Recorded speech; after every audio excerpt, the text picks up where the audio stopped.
मनीष कश्यप नंगा हो जाएंगे और नंगा होने के डर से ही उन्होंने चुनाव से अपने पैर पीछे खींच लिए थे। सभा चुनाव का रिजल्ट आ चुका है और इसी के साथ ये बात अब क्रिस्टल क्लियर हो चुकी है कि अगर मनीष कश्यप निर्दलीय अगर चुनाव अगर लड़ते तो उनकी जमानत जब्त हो जाती, क्योंकि बिहार में जिस प्रकार का जनादेश मिला है वह काफी हैरान कर देने वाला है। बीजेपी जो उसकी 17 सीटों पर चुनाव लड़ी थी उसके 12 प्रत्याशी जीत दर्ज कर पाए।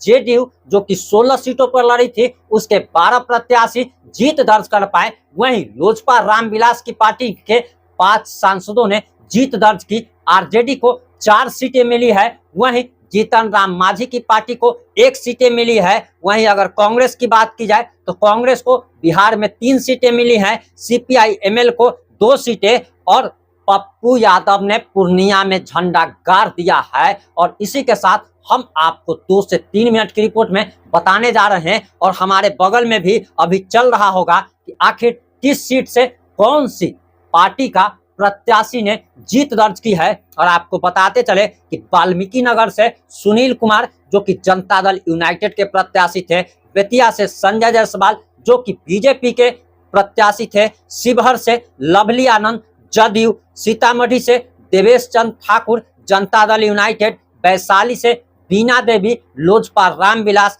मुजफ्फरपुर से राजभूषण चौधरी भारतीय जनता पार्टी, हाजीपुर से चिराग पासवान लोजपा रामविलास, दरभंगा से गोपाल जी ठाकुर भारतीय जनता पार्टी, मधुबनी से अशोक यादव भारतीय जनता पार्टी, झंझारपुर से आरपी मंडल जनता दल यूनाइटेड के, मधुबनी से अशोक यादव भारतीय जनता पार्टी, समस्तीपुर से संभवी चौधरी लोजपा रामविलास, उजियारपुर से नित्यानंद राय भारतीय जनता पार्टी, बेगूसराय से गिरिराज सिंह भारतीय जनता पार्टी, खगड़िया से राजेश वर्मा लोजपा रामविलास, मधेपुरा से दिनेश चंद्र यादव जनता दल यूनाइटेड,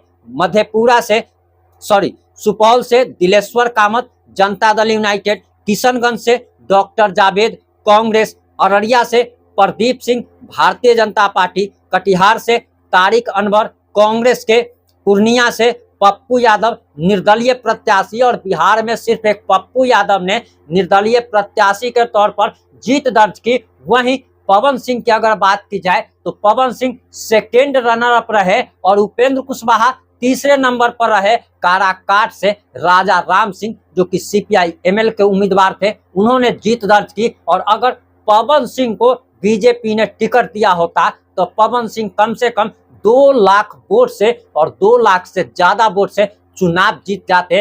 वहीं मनीष कश्यप के बारे में भी हम आपको आगे बताएंगे। आपको बताते चले कि सारण से राजीव प्रताप रूढ़ी भारतीय जनता पार्टी, गोपालगंज से आलोक कुमार सुमन जनता दल यूनाइटेड, महाराजगंज से जनार्दन सिंह सिग्रीवाल भारतीय जनता पार्टी, सिवान से विजया लक्ष्मी कुशवाहा जनता दल यूनाइटेड, बांका से गिरधारी यादव जनता दल यूनाइटेड, भागलपुर से अजय कुमार मंडल जनता दल यूनाइटेड, नालंदा से कौशलेंद्र कुमार जनता दल यूनाइटेड, पटना साहिब से रविशंकर प्रसाद भारतीय जनता पार्टी, पाटलिपुत्रा से मीसा भारती राष्ट्रीय जनता दल, आरा से सुदामा प्रसाद भाकपा माले, जमुई से अरुण भारती लोजपा रामविलास, बक्सर से सुधाकर सिंह राष्ट्रीय जनता दल, सासाराम से मनोज कुमार कांग्रेस, काराकाट से राजाराम सिंह भाकपा माले, जहानाबाद से सुरेंद्र यादव राष्ट्रीय जनता दल, गया से जीतन राम मांझी हम पार्टी के नेता,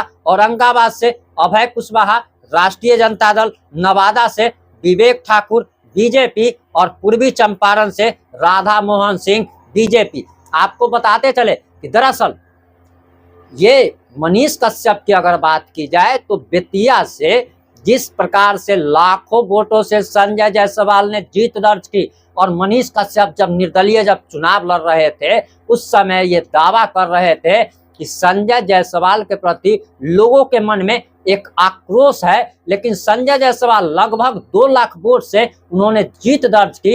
इससे आप समझ जाइए। और आज ये क्रिस्टल क्लियर हो गया कि आखिर मनीष कश्यप ने भाजपा क्यों ज्वाइन कर लिया और निर्दलीय चुनाव लड़ने से वो क्यों पीछे हट गए। उसका सबसे बड़ा कारण था कि मनीष कश्यप को समझ में आ गया था कि अगर वह बेतिया से निर्दलीय प्रत्याशी के रूप में अगर चुनाव लड़ते हैं तो उनकी जमानत जब्त होना तय है, और अगर जमानत जब्त हो जाती है तो उनके फेस वैल्यू पर असर पड़ेगा, उनकी औकात और हैसियत लोग के सामने पता चल जाएगी। मनीष कश्यप नंगा हो जाएंगे और नंगा होने के डर से ही उन्होंने चुनाव से अपने पैर पीछे खींच लिए थे। आपकी इन सारे मुद्दों पर क्या राय है, आपकी क्या प्रतिक्रिया है? अपनी प्रतिक्रिया जरूर दीजिएगा। जुड़े रहे हमारे साथ। जय हिंद, जय भारत।